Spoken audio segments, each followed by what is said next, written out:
I hope कुछ doubt तो नहीं रहेगा, है तो बोलो।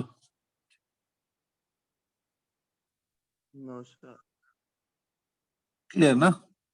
ठीक, आगे बढ़ते हैं।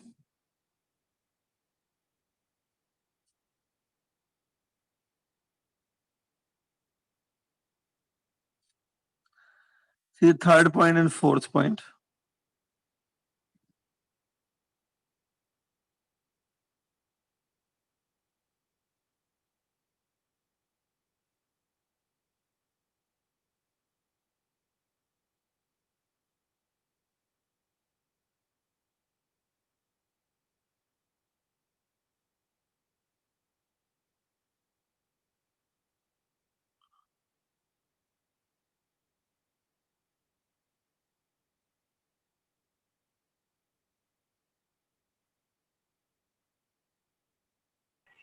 सर एक मिनट, 4th पॉइंट वो सीजीएस यूनिट का वो क्या था सर, वो याद नहीं आ रहा है। ये तो मालूम है, जो चार्ज होता है ना, चार्ज का जो एसआई यूनिट है वो तो कूलम है।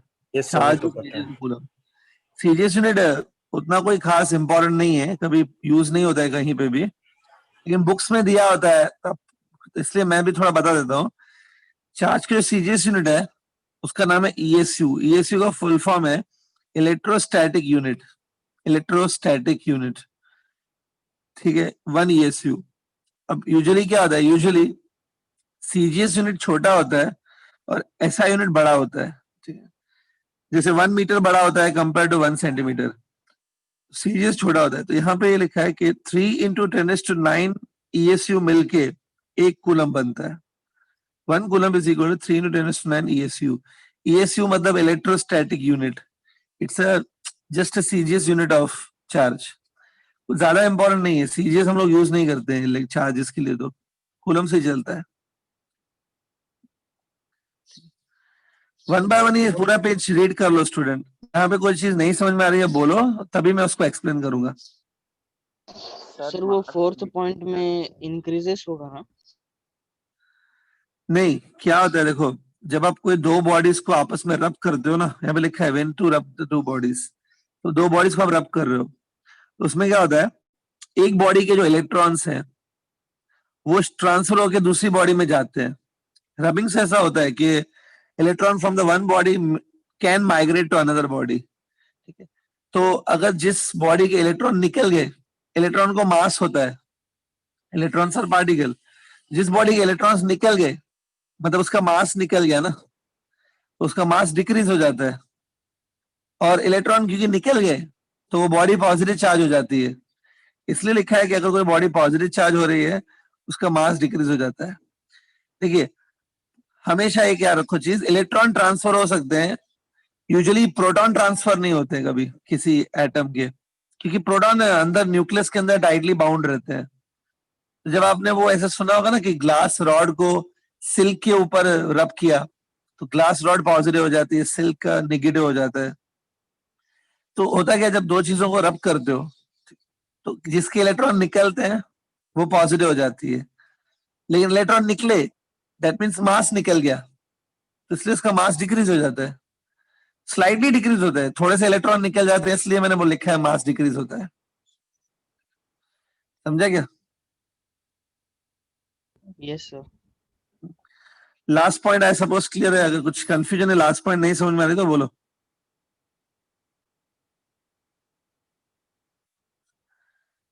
ये कूलम लॉ ही लिखा है, लास्ट पॉइंट जो है वो कूलम्स लॉ ही है।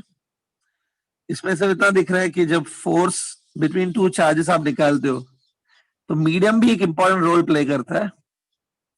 मीडियम अगर वैक्यूम है तो फोर्स अलग होता है, मीडियम अगर कोई दूसरा है तो फोर्स अलग होता है।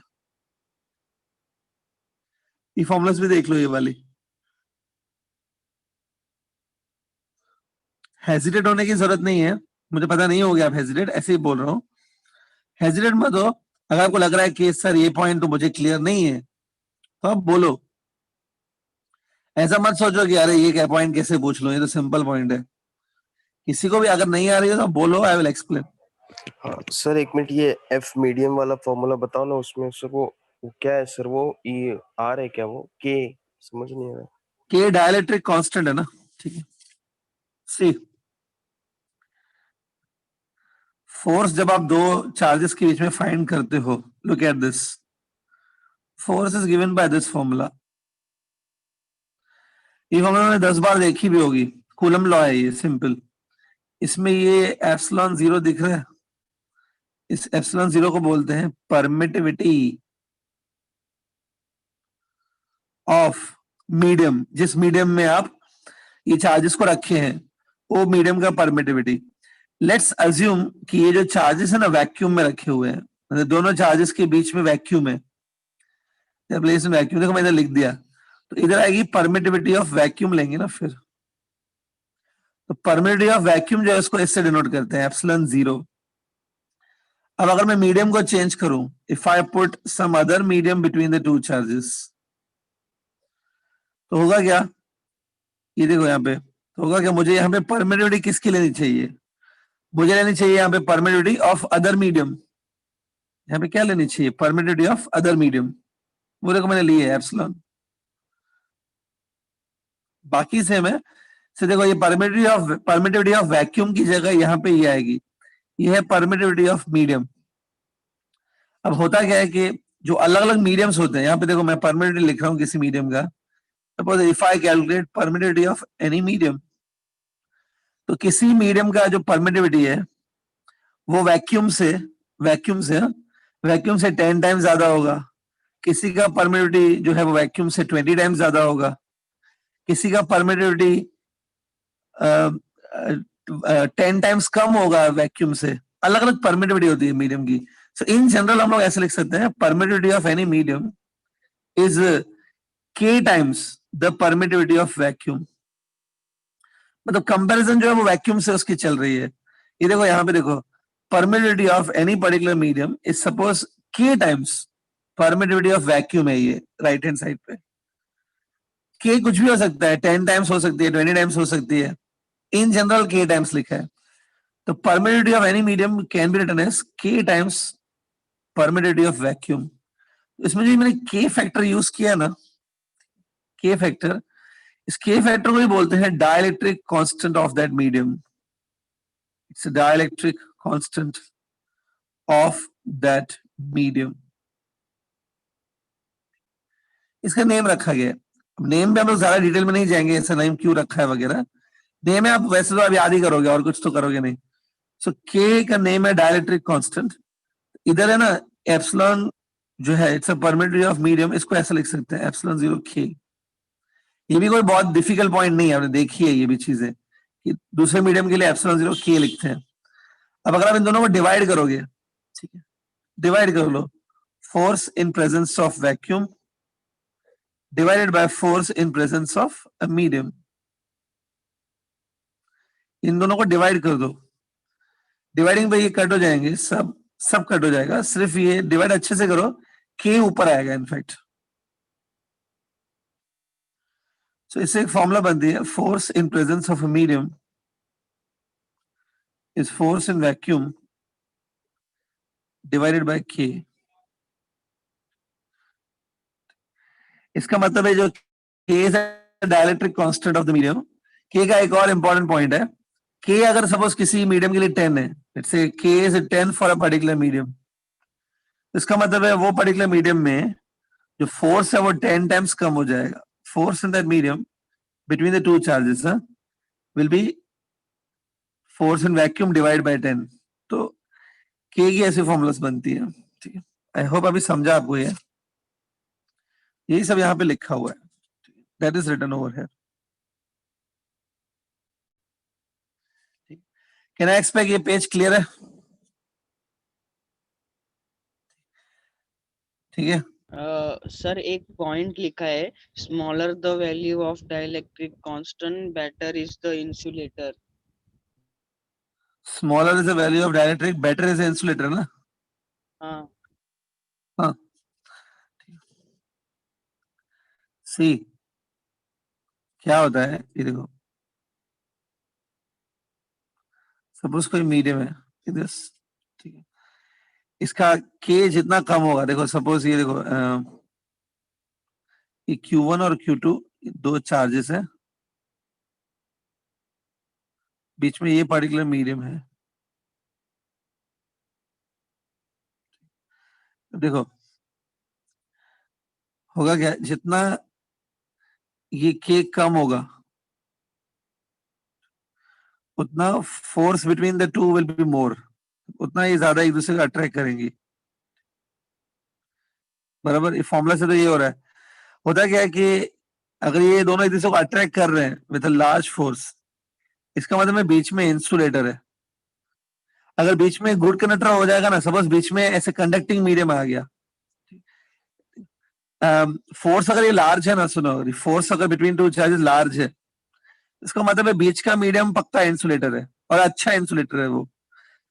अगर बीच में सपोज आप let's say if you do not put insulator, if you put conductor, conductor की वजह से क्या होगा पता है, कंडक्टर में फ्री इलेक्ट्रॉन्स होते हैं, कंडक्टर कंटेन्स फ्री इलेक्ट्रॉन। वो जो इलेक्ट्रॉन्स होंगे ना, वो इलेक्ट्रॉन जाके इन चार्जेस को एनी हाउ इन चार्जेस को न्यूट्रलाइज कर देंगे। ये जो इलेक्ट्रॉन्स होंगे बीच में, जो फ्री चार्जेस होंगे बीच में, वो एनी हाउ इन चार्जेस को न्यूट्रलाइज करेंगे और इन दोनों चार्जेस के बीच में फोर्स बचेगा ही नहीं, फोर्स जीरो हो जाएगा। अगर दोनों के बीच में कंडक्टर होगा ना, तो कंडक्टर मतलब बीच में फ्री चार्जेस आ जाएंगे। फ्री चार्जेस जो होंगे, फ्री इलेक्ट्रॉन्स या कुछ भी फ्री चार्जेस हैं, वो इन दोनों चार्जेस Q1 Q2 को अल्टीमेटली न्यूट्रलाइज ही करेंगे। या बीच में अगर कंडक्टर प्रेजेंट है तो चार्जेस यहां से वहां फ्लो हो पाएंगे और and they will ultimately neutralise each other, force कम हो जाएगा।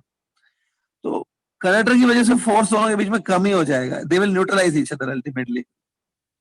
लेकिन अगर फोर्स अगर लार्ज है, इसका मतलब ये बहुत अच्छा इंसुलेटर है। फिर फोर्स लार्ज तब होगा जब K स्मॉल होगा उस मीडियम का। अल्टीमेटली ऐसा होता है कि जो इंसुलेटर होता है ना, जितना अच्छा इंसुलेटर उसका K कम होता है उतना ही। और सबसे अच्छा इंसुलेटर है वैक्यूम। सपोज बीच में वैक्यूम है, वैक्यूम सबसे अच्छा इंसुलेटर है, क्योंकि वैक्यूम में कोई फ्री इलेक्ट्रॉन्स नहीं होते हैं, वैक्यूम मींस ब्लैंक। वैक्यूम का परमिटिविटी सबसे कम है और K उसका 1 है वैक्यूम का। ये सही पॉइंट है, जितना K कम होगा उतना वो बेटर इंसुलेटर होता है। सर एक हाँ, बार बड़ा फिर से आइडिया समझाओ रखो ना इस चीज सर, ये पॉइंट समझा नहीं। यही तो बात है यार। ठीक है,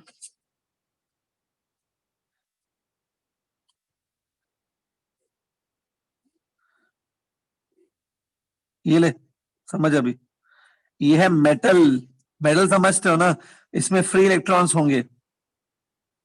ठीक है, अब देख यहाँ पर Q1 चार्ज सपोज मैंने रख दिया।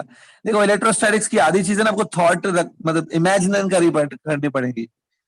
सच में देखो, अगर मेटल होगा तो मैं मेटल के अंदर ऐसे चार्ज नहीं डाल सकता हूँ अंदर। इमेजिन करो खाली कि ये चार्ज Q1 है और ये चार्ज Q2 है, बीच में मेटल है। ठीक है, अब होगा क्या कि बाय चांस अगर दोनों के बीच में मेटल है, मतलब गुड कंडक्टर है, तो ये जो फ्री इलेक्ट्रॉन्स होंगे ना, वो फ्री इलेक्ट्रॉन इस चार्ज के आसपास से आ जाएंगे इधर। ये फ्री इलेक्ट्रॉन आसानी से यहां से वहां फ्लो हो पाएंगे। और ये दूसरा Q1 चार्ज है, उसके आसपास भी फ्री इलेक्ट्रॉन्स आ जाएंगे। तो ओवरऑल ये चार्ज जो प्लस Q1 है, it will be surrounded by electrons, और इलेक्ट्रॉन अल्टीमेटली इसको न्यूट्रलाइज ही कर देंगे। और ये जो Q2 चार्ज है, लेट्स से इट इज पॉजिटिव चार्ज, इसके आसपास भी नेगेटिव इलेक्ट्रॉन्स आ जाएंगे और इसको अल्टीमेटली न्यूट्रलाइज कर देंगे। तो क्योंकि ये दोनों न्यूट्रलाइज हो जाएंगे, तो फोर्स कितना होगा दोनों के बीच में? जीरो की इनफाइनाइट फोर्स होगा दोनों के बीच में।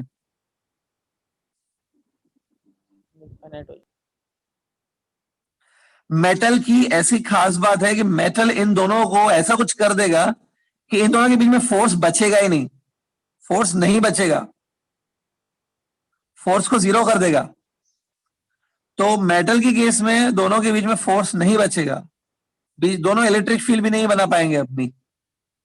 इलेक्ट्रिक फील्ड जीरो होती है inside the metals, force zero हो जाता है। तो फोर्स अगर कम हो गया, मतलब आपका मीडियम जो है वो मेटल है। इसका उल्टा करो, अगर फोर्स बढ़ गया कंपैरेटिवली वैक्यूम के कंपैरिजन में, यहां पर फोर्स अगर बढ़ गया, इसका मतलब ये इंसुलेटर है।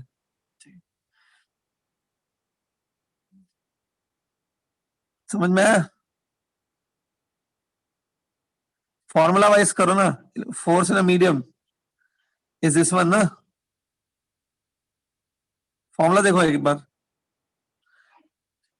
तो फोर्स इन अ मीडियम और ये जो के है आपस में इनवर्स प्रोपोर्शन है ना। तो यहां पर मैंने जैसे समझा, फोर्स डिक्रीज होके जीरो हो गया दो चार्जेस के बीच में, अगर ये फोर्स देखो ये 0 हो गया मतलब ये डिक्रीज हुआ बेसिकली फोर्स। के मतलब बढ़ेगा ना, के बढ़ेगा तभी फोर्स कम होगा। तो मेटल्स का जो के है वो हाई होता है, ऑलमोस्ट इंफिनिटी होता है। के इंफिनिटी, डिनोमिनेटर पर इंफिनिटी हो गया तो 4 0 हो गया। इसका उल्टा जाओ ना, मेटल्स के लिए के इंफिनिटी है तो इंसुलेटर्स के लिए के कम होगा।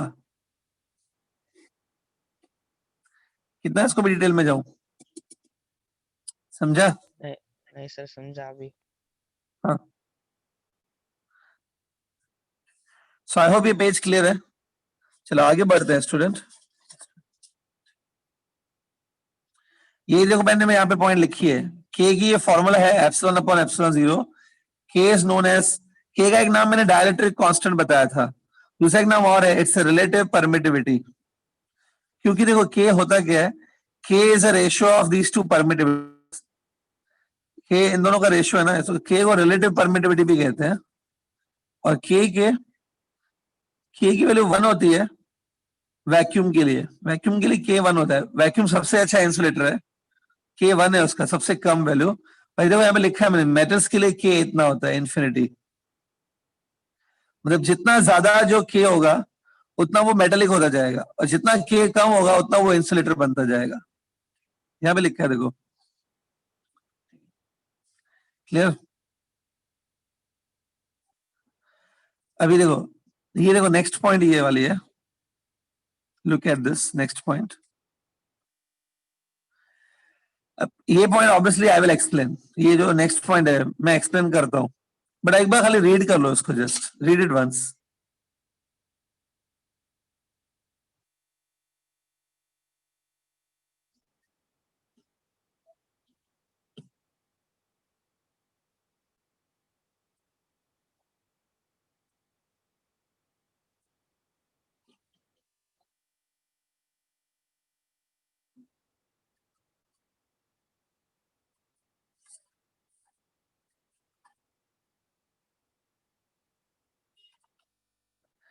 डोंट वरी, जूम वगैरह मैं नहीं कर रहा हूं क्योंकि मुझे एक्सप्लेन करनी है वैसे भी पॉइंट ये।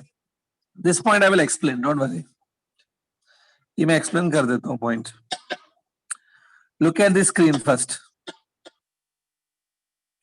सपोज ये देखो ये पेंडुलम है, इट्स अ पेंडुलम, ठीक है, ऊपर ऐसे रूफ से अटैच्ड है ऐसे। इस पेंडुलम की जो लेंथ है ना वो एल है, नीचे जो बॉब है ना इसका मास एम है, mg ऐसे एक्ट होगा देखो। अभी जो बॉब है ना इसको सपोज हमने पॉजिटिव चार्ज दे दिया है q, प्लस q चार्ज इसको दे दिया है, positive charge has been given to it. अब ऐसा एक सिमिलर एक और आइडेंटिकल पेंडुलम है, ऐसे देखो, one more similar exactly same identical pendulum is there, ये देखो, इसको भी सेम चार्ज दिया है प्लस q। तो क्या लगता है, ये देखो दोनों जो स्फीयर्स हैं, ये जो दोनों बॉब्स हैं, दोनों को सेम चार्ज गिवन है प्लस क्यू, तो ऑब्वियसली एक दूसरे को रिपेल करेंगे वो लोग। ये देखो ये इलेक्ट्रोस्टैटिक फोर्स है, जो रिपल्शन फोर्स होगा ना, जो इलेक्ट्रोस्टैटिक फोर्स है वो मैंने लिखा है Fe। Fe stands for electrostatic force. ये देखो, तो रिपल्शन की वजह से क्या होगा पता है, ये एक दूसरे से दूर जाने की कोशिश करेंगे, देखो ऐसे, will try to go away. Ultimately क्या होगा कि दोनों जो है वो सेम एंगल बनाएंगे वर्टिकल के साथ। तो वर्टिकल के साथ दोनों जो है वर्टिकल के साथ सेम एंगल बना रहे हैं, थीटा। सेम एंगल इसलिए बनाएंगे क्योंकि दोनों साइड सेम सिचुएशन है, कुछ फर्क नहीं है दोनों साइड, ऐसा होगा। अब लास्ट स्ट्रिंग में टेंशन भी डेवलप होगा ना, there is also tension in the string. ये देखो, ये टेंशन है स्ट्रिंग में। पहले डायग्राम तुम ध्यान से देखो। अब देखो, सबसे पहले इसमें क्या करना है, सपोज आपको ये थीटा एंगल पूछ लेंगे। अगर इसमें पूछा कि जब ये दोनों बॉल्स इक्विलिब्रियम में हैं, when this ball are in equilibrium, equilibrium मतलब एकदम स्टेबल खड़े हैं ये दोनों बॉल्स, ये दोनों बॉल्स इक्विलिब्रियम में हैं, तब ये थीटा एंगल कितनी है? तो बहुत सिंपल है, ये देखो ये जो टी लिखा है ना आपने, T is a tension in the string. T को तुम दो कंपोनेंट्स में रिजॉल्व करो, resolve the T into two components. एक हॉरिजॉन्टल कंपोनेंट और एक वर्टिकल। अब सी देख, यहाँ पे ये देखो थीटा है, सेम थीटा यहाँ पे रिपीट होगा सी। तो जो वर्टिकल कंपोनेंट है ना वो होगा टी कॉस थीटा, और जो हॉरिजॉन्टल कंपोनेंट है वो होगा टी साइन थीटा। बात समझ में आई? हाँ, सर बात अभी आपको मालूम है ये जो बॉल है वो इक्विलिब्रियम में है। You take any ball, it is in equilibrium. तो मैं ऐसा लिख सकता हूँ कि T sine theta will be balancing the electrostatic force. ये देखो T sine theta will be equal to this electrostatic force, that is Fe, और जो ऊपर है T cos theta, it will be balancing mg।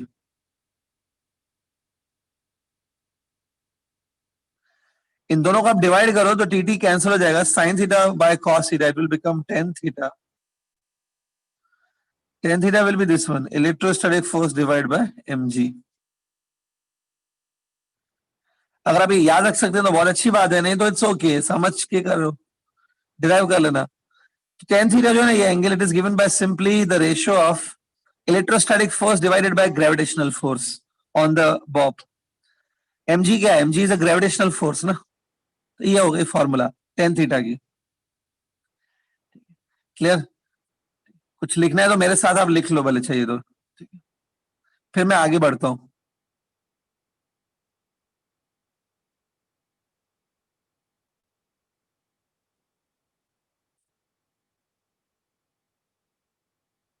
Okay, done with it.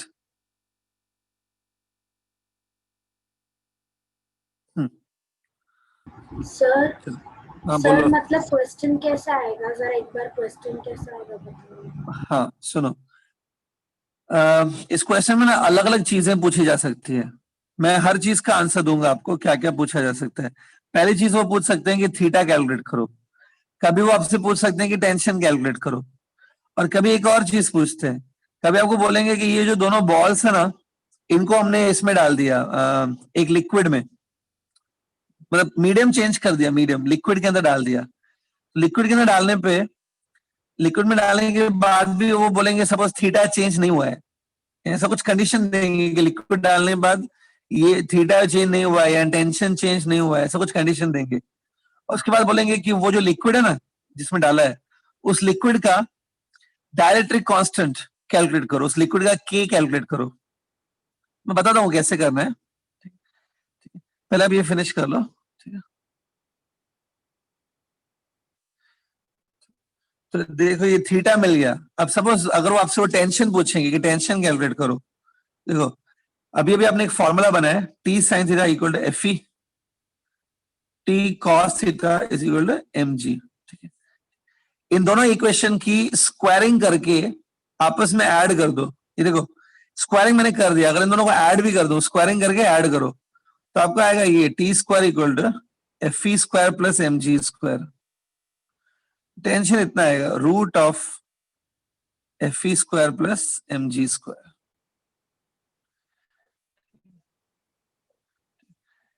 Simple है, ऐसा कुछ बहुत डिफिकल्ट तो नहीं है ये भी। Tension will be given by root of F E square plus M G square. Tension भी मिल गया अभी। अब जैसे मैंने बोला टेंशन पूछ सकते हैं, अब एक और चीज पूछ सकते हैं कि दोनों बॉल्स को हमने एक लिक्विड के अंदर डाल दिया, वो लिक्विड का डायइलेक्ट्रिक कांस्टेंट बताओ। तो देखो सपोज ये जो दोनों बॉल्स थे ना, लुक एट इट, ये दोनों बॉल्स थे, इनको हमने एक लिक्विड के अंदर डाल दिया। Now suppose they are immersed in a liquid, look at it, ऐसे ये दोनों बॉल्स पे आप याद करो चार्ज था क्यू, दोनों एक दूसरे को रिपेल करेंगे, ये देखो रिपेल कर रहे हैं, ठीक है? लेकिन अभी दोनों लिक्विड के अंदर है, ये देखो।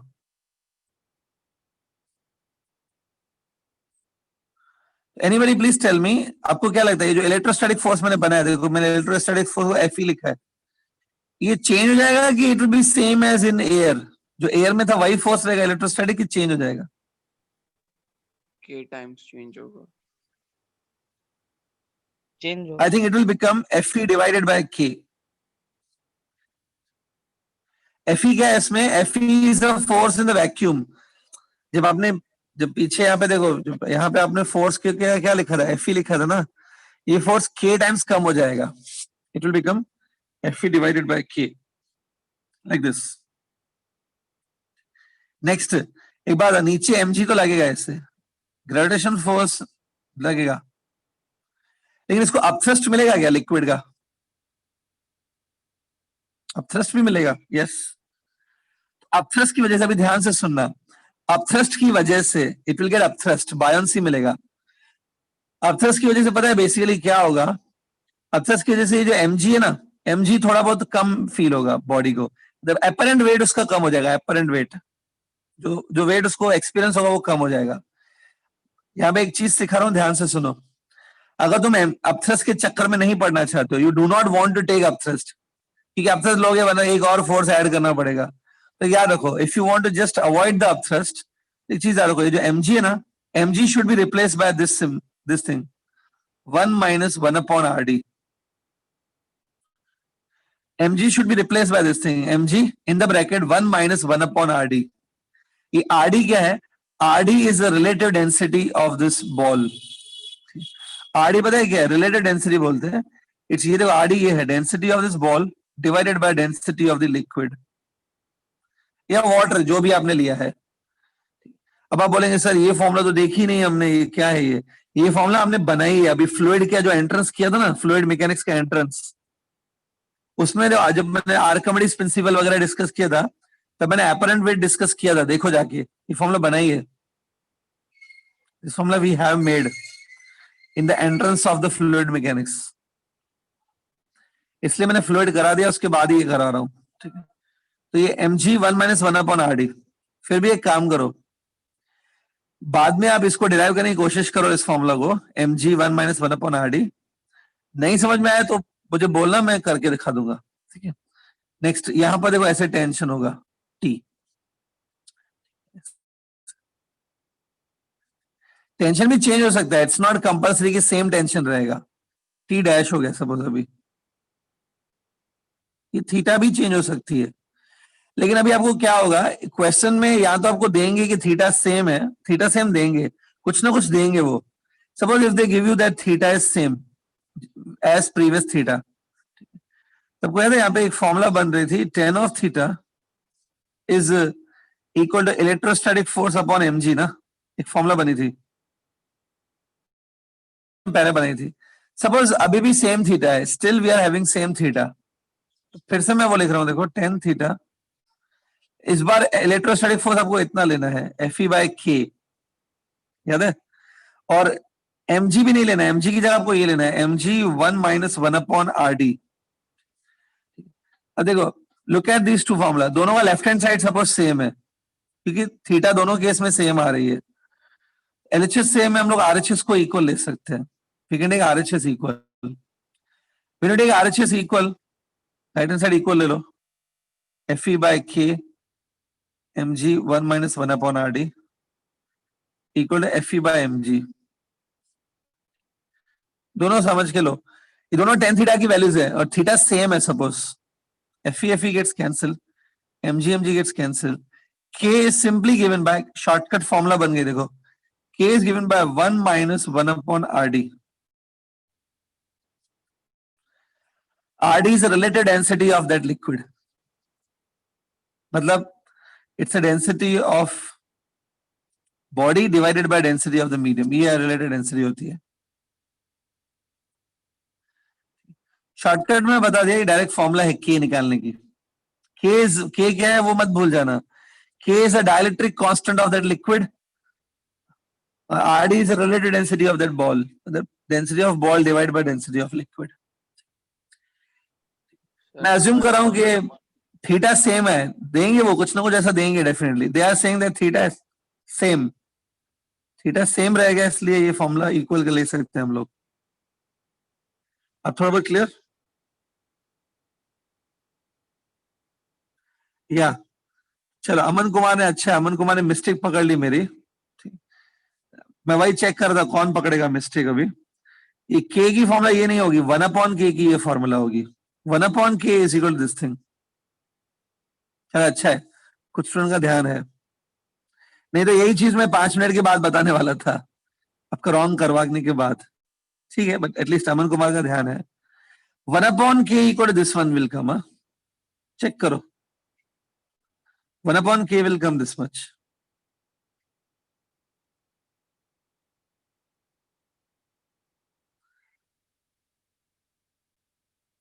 ठीक है, तो यही सब पॉइंट्स यहाँ पे लिखी हुई है, पेंडुलम में भी वही सब है। देखो ये फॉर्मूला मैंने यहां तक बनाई है, if you can see this formula. तो अभी जूम हुआ क्या, देखो तो जूम हुआ। Yes, sir. मैंने अपनी तरफ से जूम किया है, सो आई होप, मुझे पता नहीं वहां पे भी जूम हो रहा है ना। ठीक है, तो ये देखो, ये थीटा डैश जो है वो लिक्विड में के अंदर जो एंगल बन रही है वो है, ये थीटा जो है राइट साइड में, इट्स एयर। अगर दोनों थीटा सेम दी हुई है, let's say both thetas are given same, तो ये 10 कैंसिल हो जाएगा। 1/k will be equal to, इसको ये ब्रैकेट को इधर शिफ्ट करोगे, 1/k will be equal to 1 - 1/rd। Clear?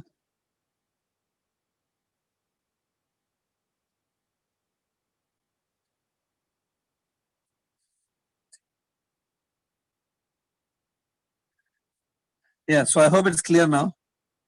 अब ये देखो 8th पॉइंट जो है ये वाली, एक बार इसको रीड कर लो 8th पॉइंट को, just read it once then I will explain.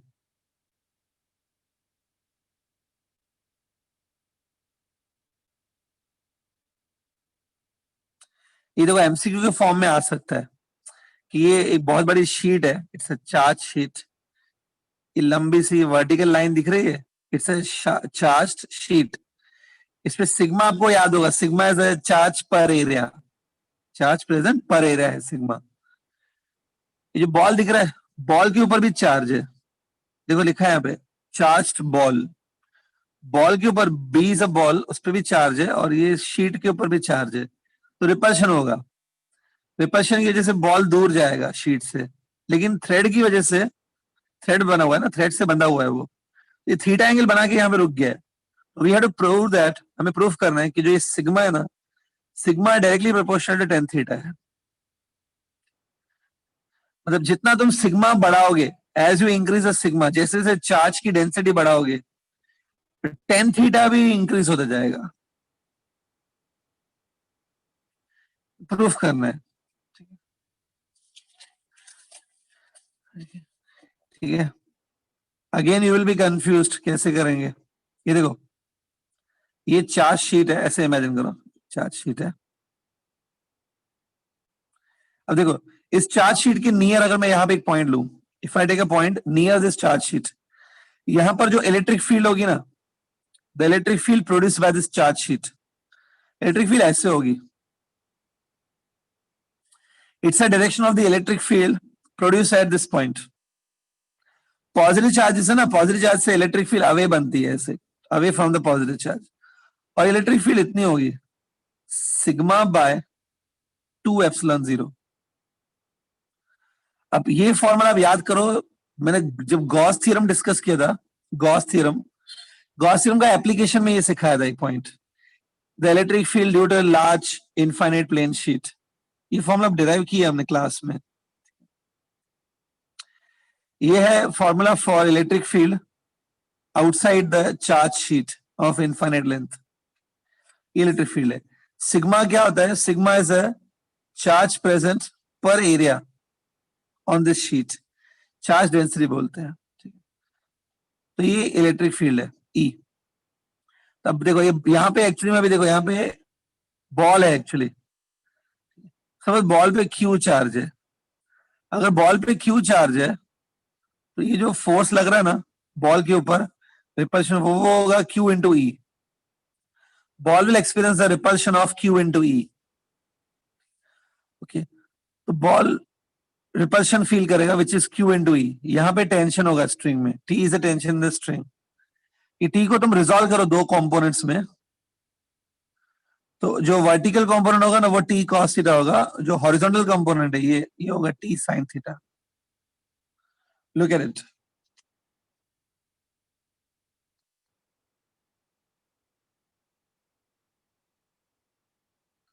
तो अगर ये बॉल इक्विलिब्रियम में है, ये बॉल डेफिनेटली इक्विलिब्रियम में है, मतलब रुका हुआ है, स्टेबल है, तो टी साइन थीटा को मैं क्यू ई के इक्वल ले सकता हूँ ना, देखो q into E is equal to T sine theta. और इस बॉल का जो mg है, बॉल का मास भी रहेगा mg will be balance by T cos theta. T cos theta को तो कोई बैलेंस करना चाहिए ना, T cos theta will be balance by mg। It's similar to previous question. अब आप इनको दोनों में डिवाइड करोगे तो टी कैंसिल, अगेन थोड़ी बहुत सिमिलर फॉर्मूला बनेगी, tan theta equal to q into E which is electrostatic force divide by mg। अब E जैसे मैंने आपको समझाया, E sigma by 2 epsilon 0, E को आप ये लिखो सिग्मा बाय 2 एप्सिलॉन, ये E को लिखा मैंने, divided by mg equal to tan theta.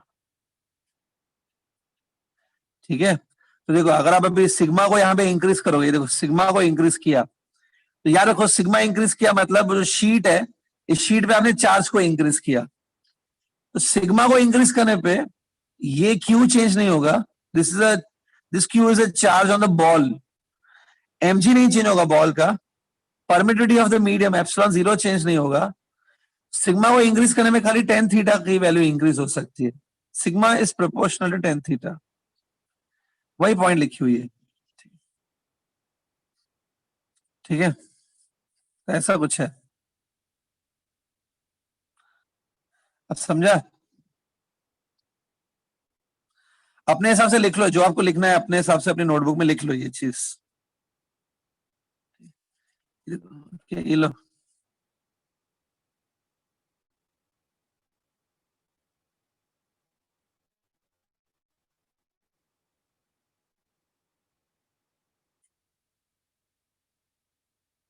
Okay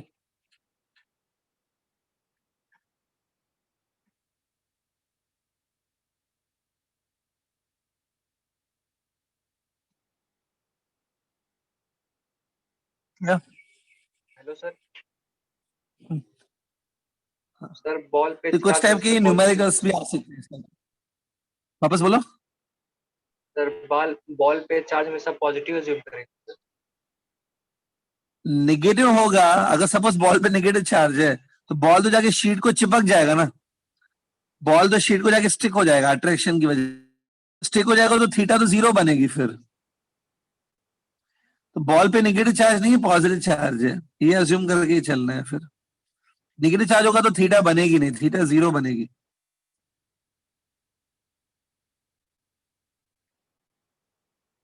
ठीक है,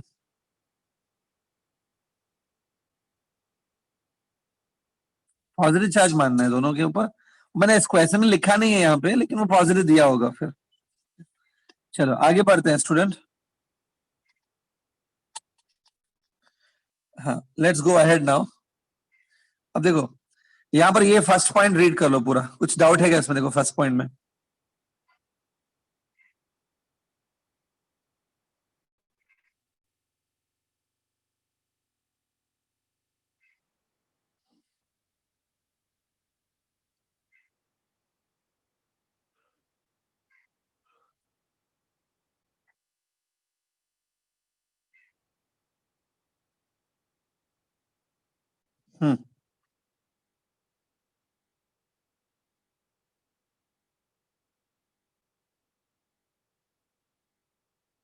so clear with it, right?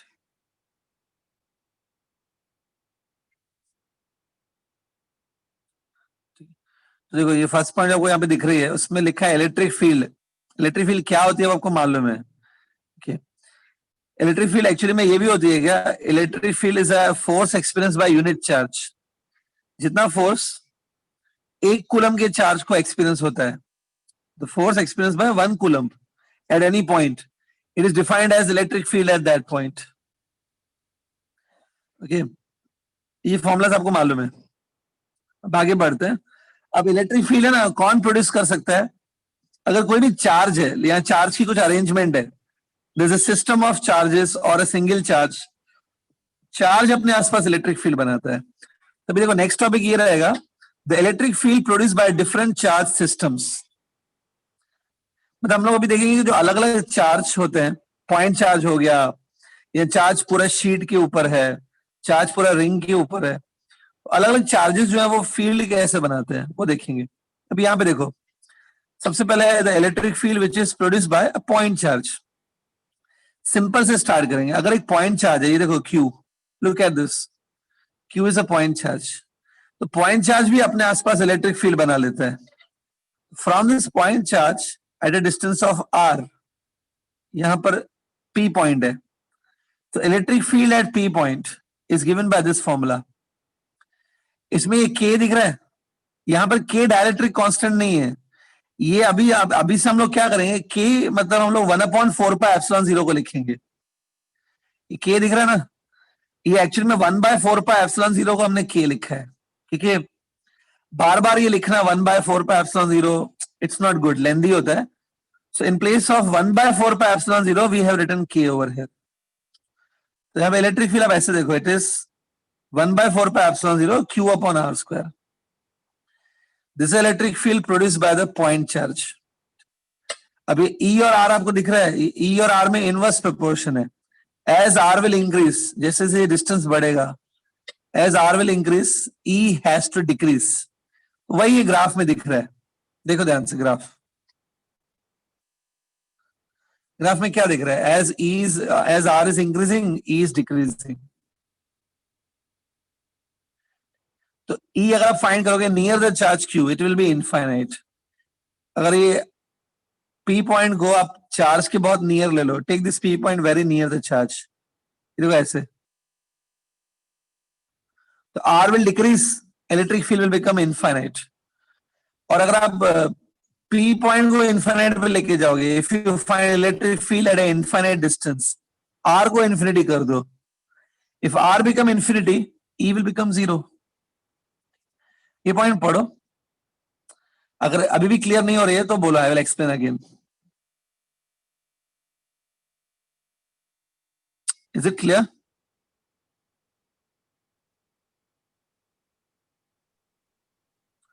ये है electric field because of simple point charge.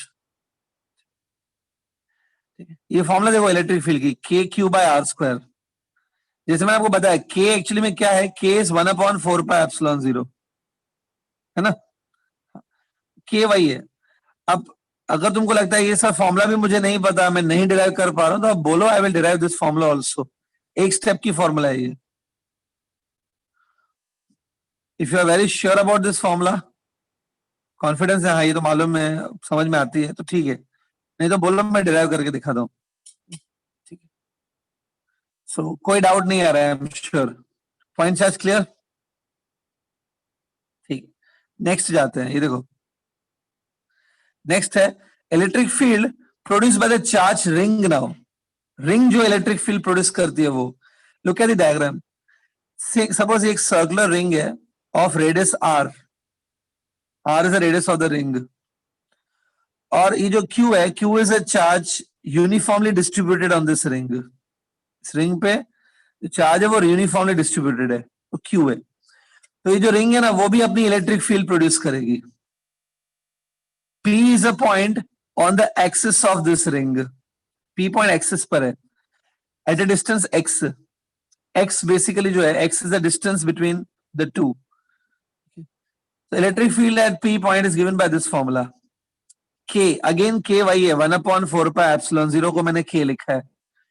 K, Q into distance, Q into x divided by R² plus x² the whole raised to 3/2. ये formulas है ना, कुछ student ऐसे complain करते हैं कि सर इतनी सारी फॉर्मुलाज कैसे याद रहेंगी, इलेक्ट्रिक फील्ड के अलग अलग फॉर्मुलाज हैं। मेरी एक सजेशन रहेगी, आप ये जो फॉर्मुलाज है ना, जो भी नई फॉर्मुला आपको लग रही है इलेक्ट्रिक फील्ड की, उसको आप बाद में बैठ के डिराइव करने की कोशिश करो। अगर आपसे हो गया या किसी बुक में मिल गया, समझ गया, तो अच्छी बात है। नहीं समझाया तो आप हमें बोलो, हम मतलब मुझे बोलो, मैं करा दूंगा आपको, टीचर्स को बोलो। अगर आपने खुद इसको डेराइव कर लिया या डेरिवेशन समझ लिया, डेरिवेशन आ गया आपको, तो आपको ये फॉर्मूला याद भी रहेगी। But without proof, if you are remembering just simply ऐसे मगअप करते जा रहे हो इन फॉर्मुलास को, तो ये भूल जाएंगे थोड़े टाइम के बाद। तो better you try to derive them. ये फॉर्मूला है। अब देखो, ये P पॉइंट मैंने यहां पे लिया, look at the screen. As you take P point near to the ring, P point को नियर करो, रिंग के नियर लेते जाओ, तो एक्स विल डिक्रीज। ये देखो, if you take P point on the centre of the ring, P point को है ना रिंग के सेंटर पे ले लो, रिंग के सेंटर पे, तो वहां पर x 0 हो जाएगा, x will become 0 if you take p on the centre. तो आपको याद है, देखो ये फॉर्मूला में दिख रहा है, अगर x ही 0 हो गया तो इलेक्ट्रिक फील्ड 0 आएगा। Hence electric field at the centre of the ring is how much? 0।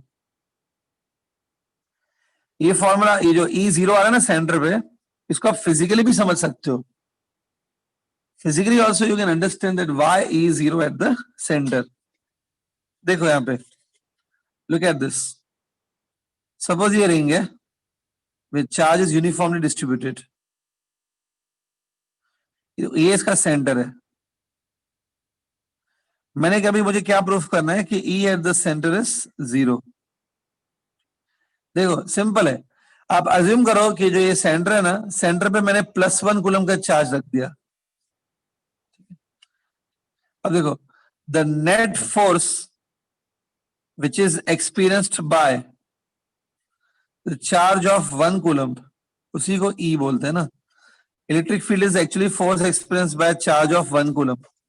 देखो ये जो +1 कूलम्ब है ना, it will B repelled by other charges. यहाँ पर जो चार्जेस प्रेजेंट है, देखो यहाँ पर जो चार्जेस प्रेजेंट है वो इसको ऐसे रिपेल करेंगे। यहाँ पर जो चार्जेस प्रेजेंट है डायमेट्रिकली ऑपोजिट, ये वाले, ये जो चार्जेस है वो इस 1 कूलम्ब को ऐसे रिपेल करेंगे। ये देखो, ये दोनों फोर्सेस पेयर में कैंसिल हो जाएंगे। सिमिलरली ये वाला फोर्स कैंसिल, ये और ये कैंसिल, ये और ये कैंसिल, ऐसे सारे फोर्सेस पेयर में कैंसिल हो जाएंगे। तो how much net force this 1 coulomb will experience at the centre? It will experience this much force, 0। Hence E 0 at the centre. समझी बात?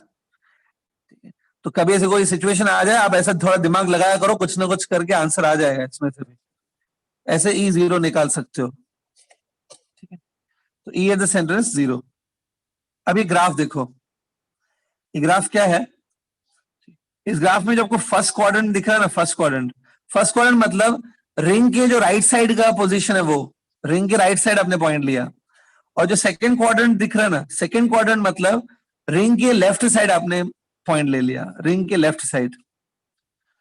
Even if you go on the right side और if you go on the left side of the ring, graph same है almost. ये देखो, ये centre है, centre of the ring पे E 0 है। Then as you go to the right side, electric field is increasing. एक point पे electric field maximum हो जाती है और फिर again electric field start decreasing. यहाँ पर जो ओरिजिन है ना, ओरिजिन मतलब रिंग का सेंटर। अभी देखो यहाँ पे, as you go on the right side, electric field will increase, it will reach the peak value and again start decreasing. Electric field maximum हो जाती है ये डिस्टेंस पे, r/√2 डिस्टेंस पे। When x is equal to r/√2, x है ना, when it is r/√2, उस point पे इलेक्ट्रिक फील्ड मैक्सिमम हो जाती है। ये मैक्सिमम हो जाती है r/√2 पे। ये कैसे प्रूफ होगा? Using derivatives. इसमें देखो, जो चीज नहीं क्लियर हो रही है आप बोलो, मैं समझा देता हूँ, ठीक है। Otherwise you have to remember these things.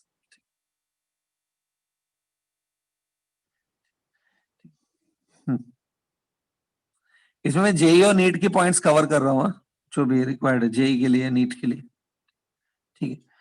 आगे बढ़ते हैं स्टूडेंट्स। नेक्स्ट है ये देखो, electric field due to circular arc. यहां पर देखो, आपने पूरा का पूरा रिंग लिया था। सपोज पूरा रिंग नहीं है, ये आर्क है। देखो, it's a small arc having an, इसके ऊपर चार्ज है लैम्बडा दिख रहा है। ये लैम्बडा चार्ज नहीं है, लैम्बडा ये है, देखो, linear charge density. Linear charge density मतलब lambda is a charge present on the per unit length. Lambda is a charge present per unit length. तो इसके देखो, ये जो आर्क है ना, इस आर्क के सेंटर पे O is a centre of curvature of this arc. O centre of curvature है। O पर अगर मैं इलेक्ट्रिक फील्ड फाइंड करूं, I want to find electric field at O point. तो O से मैंने देखो एक लाइन ऐसे ड्रॉ किया है, O पॉइंट पर जो नीचे वाला जो पोर्शन है, ये वाला जो पोर्शन देखो, ये वाला जो पोर्शन है वो θ1 एंगल बना रहा है, और जो बाकी रिमेनिंग ऊपर वाला पोर्शन है ये, वो θ2 एंगल बना रहा है O पॉइंट पे। सो टोटल एंगल जो है made by this arc, total angle θ1 plus θ2 है। तो O पॉइंट पे हमें इलेक्ट्रिक फील्ड फाइंड करनी है। तो यहां पर क्या होता है कि इलेक्ट्रिक फील्ड के दो कंपोनेंट्स आते हैं, एक्स कंपोनेंट और वाई कंपोनेंट। देखो एक्स कंपोनेंट ये है 1/4πε0 लैम्बडा बाय आर है, क्यू बाय आर नहीं, lambda by R, sine θ1 plus sine θ2। X component में देखो साइन आ रहा है, वाई कंपोनेंट्स में कॉस आता है। अब जैसे मैंने आपको पहले बताया, अगर आप खाली फॉर्मूला मगअप करोगे ना, नहीं समझ में आने वाला है, भूल जाओगे। But if you try to prove this formulas और if you see the proof of this formulas, then more clarity will come. So एक बार आप देख लो, चाहिए तो लिख लो ये चीज, उसके बाद आप बोलेंगे तो मैं डेरिवेशन कर दूंगा, या आपको खुद देखना है तो आप खुद करो।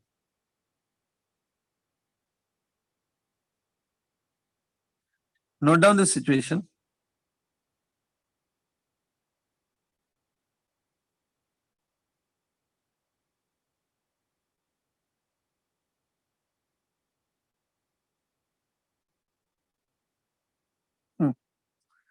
नाउ क्या करना है? Do you want to see the derivation और we can go ahead then?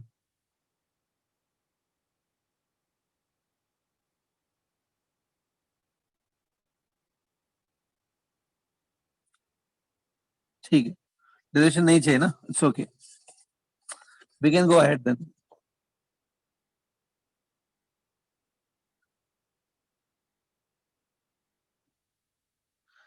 Aman Kumar बोल रहा है कि सर एक बार डिराइव करके दिखाओ ये कैसे है फॉर्मूलाज। आपने फॉर्मूला नोट किया अमन? फॉर्मूलाज नोट किया सबने? Yes sir. ठीक है। Now some students are saying कि इसको डिराइव करके दिखाओ। ये देखो, कोई भी फॉर्मूलाज है ना, जितना भी आपको डिफिकल्ट लगे, कोई भी फॉर्मूला लेकिन थोड़ा डिराइव की जा सकती है, कोई भी फॉर्मूला। लुक हियर, सपोज ये पॉजिटिव चार्ज है, इससे स्प्रेड ऑन दिस, ये आर्क है, this is O point, radius of this arc is R, radius of curvature R है, θ1 θ2 मैंने आपको बताया था, नीचे जो एंगल है वो θ1 है, θ2 मैं नहीं ड्रॉ कर रहा हूं लेकिन आपको मालूम है ऊपर जो एंगल है वो θ2 है। अब देखो ध्यान से, ये जो आपका आर्क है ना, उसको आप छोटे छोटे पीसेस में डिवाइड करो। ये देखो छोटा सा पीस मैंने यहाँ पे लिया है, छोटा सा पीस दिख रहा है, इसको एलिमेंट बोलते हैं, इनके एलिमेंट है। इस एलिमेंट के ऊपर जो चार्ज है ना वो dq है, dq is a charge on this element, और ये एलिमेंट का जो लेंथ है ना, length of this element dl है। हाँ, तो dq चार्ज जो है वो dl लेंथ के ऊपर है। ये देखो dq charge is on this much length dl, dq by dl यही तो हो गया, चार्ज पर लेंथ हो गया ना, it is lambda. So dq will be lambda into dl। Lambda charge density है, charge per unit length, charge per length, dq को lambda into dl लिख सकते हैं।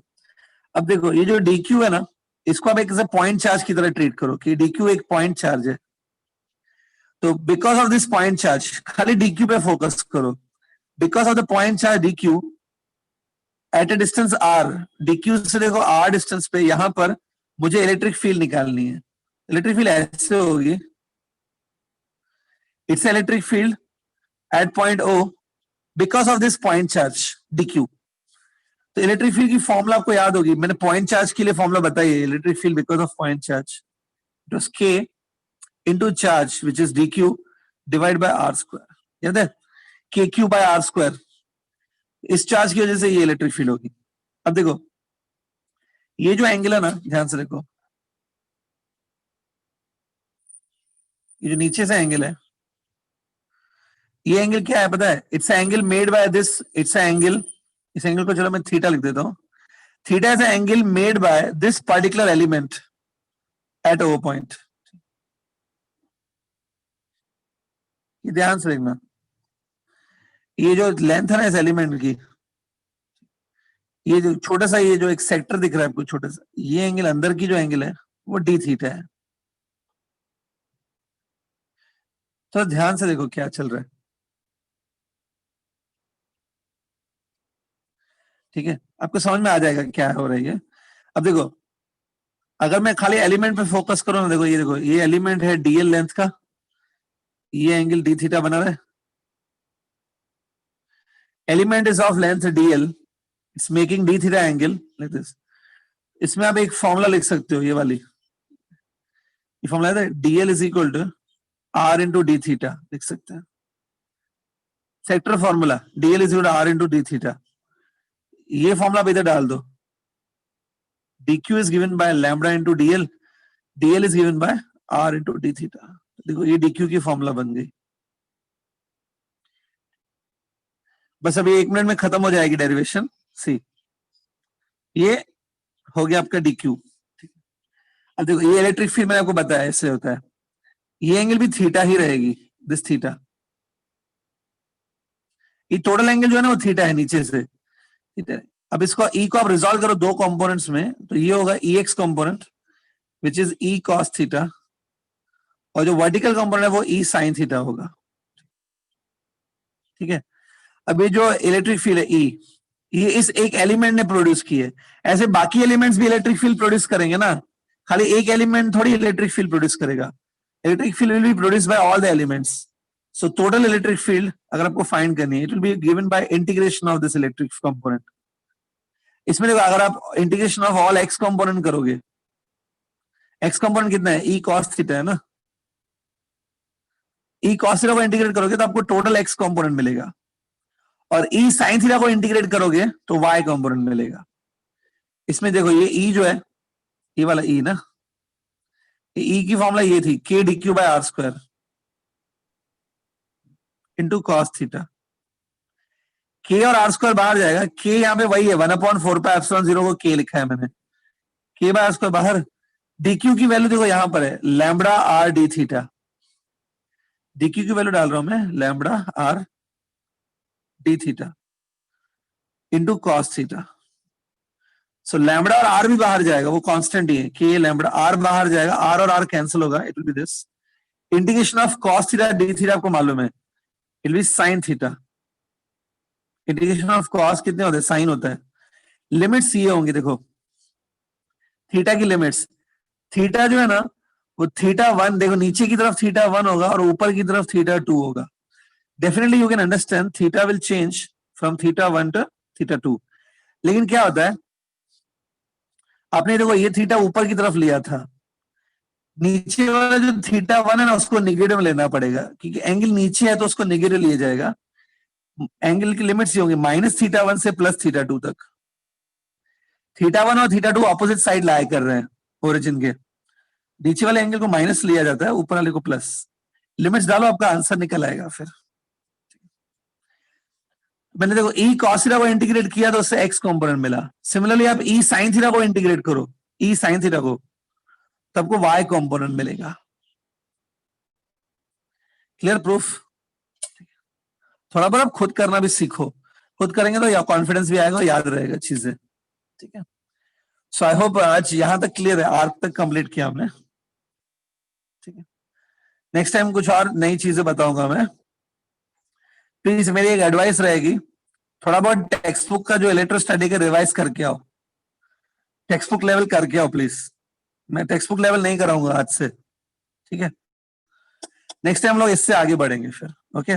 सर वो एक बार दिखाओ ना डेरिवेशन। ये ले,